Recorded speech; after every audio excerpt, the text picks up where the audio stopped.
Why do they call you Little Blue? Playing in his bath as some of us do. He bit his mummy's fountain pen and broke it in two. The ink it squirted in the water, wow. His mummy has a blue boy now.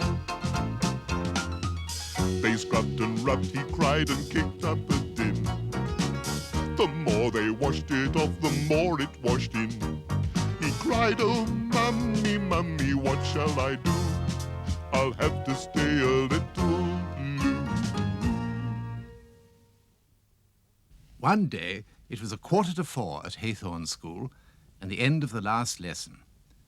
Mrs. Gittings said to her class, "You may go now, children, very quietly.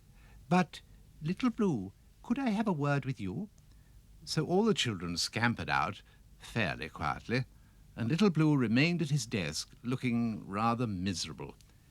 "Little Blue, dear, is there something the matter?" asked Mrs. Gittings kindly. And Little Blue said, "Yes." And Mrs. Gittings said, "Is it your arithmetic?" And Little Blue said, "No," because arithmetic is always awful. Then Mrs. Gittings guessed. It was English, and Little Blue nodded. "Well, dear," she said, "I didn't want to say anything in front of the other children, but your story writing isn't very sparkling at the moment. Not very much imagination. And you know, you should use the dictionary for words you can't spell." Little Blue sighed. "But there are so many words I have to look up that I don't have enough time for the story, miss. And Geoffrey West is always teasing me because he writes longer stories than I do." "Longer is not necessarily better," said Mrs. Gittings. "Never mind what Geoffrey West says, dear. When we do our story tomorrow, you just try and do as well as you can. That's all that matters." "Yes, miss," said Little Blue, feeling much more cheerful, and he hurried out of school to find his friends. He knew where they would be, at the waste ground behind his cottage. There were lots of old cardboard boxes there, and they had just started this craze for car racing. "Come on, Little Blue," cried Kipper Guppy. He and Agatha Bagshot and Geoffrey West were sitting inside their cardboard racing cars. It looked a bit funny, really, but the idea was to sit in the box and push yourself along without getting up. Whoever reached the end of the waste ground first was the winner. There was only one very large box left, so Little Blue poked another hole in front so that he could see where he was going, and Agatha cried, "Ready, steady, go!" And off they went. Of course, they moved very slowly, but they imagined they were going at least 100 miles an hour. Suddenly, bump! Little Blue looked out of his hole and saw a large pair of feet he thought he recognized. "Hoity-toity! What on earth are you doing, boy?" It was Mrs. Jellybun. "We're having a car race, Mummy," said Little Blue, "and I was willing until just now." "Indeed," snorted Mrs. Jellybun. "Well, your tea is ready, so you can choose between your race and sardine sandwiches." Now, sardine sandwiches is one of Little Blue's favourite teas, so he climbed out of his box and followed his mummy home. But when he sat down for his tea, what do you think? He didn't feel hungry. Mrs. Jellybun was not very pleased. "You're looking flushed, boy," she said. "All that bouncing about. And what have you done to your trousers? You had better go straight to bed." "Yes, Mummy," said Little Blue.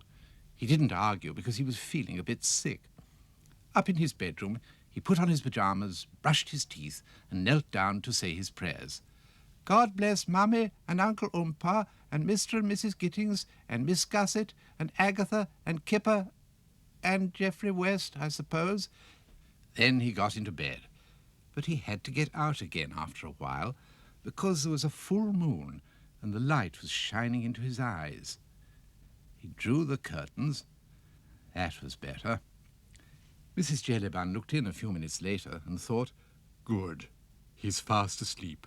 He's tired himself out." Little Blue was suddenly sitting in a cardboard spaceship on his way to the moon. At his side, He had his sardine sandwiches and 2 cans of fizz. He looked back at the earth, which was very small, and in front of him was the moon, getting larger and larger. Then he was overtaking 3 other cardboard spaceships, and he saw 3 faces, Agatha, Kipper, and Geoffrey West. "I'm winning," he called out, but they didn't hear. Then, to his great surprise, Mr. and Mrs. Gittings were overtaking him on their japonicas. Was everyone going to the moon? Suddenly he felt a bump, and he had landed. He got out. There was no one there, just miles and miles of moon. "I must find the others," he thought, and he started to walk over the grey dust. Bounce, bounce, bounce, he went, because of course you don't weigh so much on the moon. He had read about that. It made him feel rather sick. Just then, fut, fut, fut, Mrs. Gittings bounced up on her japonica. "Hello," cried Little Blue, delighted to find someone he knew, but she frowned at him very fiercely. "Your story writing is terrible. Where is your exercise book and pencil? You said you were going to write a much better story." "But there isn't any school on the moon, miss." "Don't argue with me, you naughty boy," snapped Mrs. Gittings, and then, fut, fut, fut, off she went. Little Blue couldn't believe his ears. Mrs. Gittings was always so kind.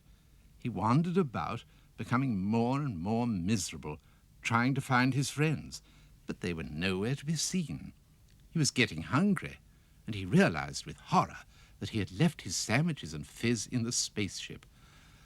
"Oh dear," he sighed, "I'm lost."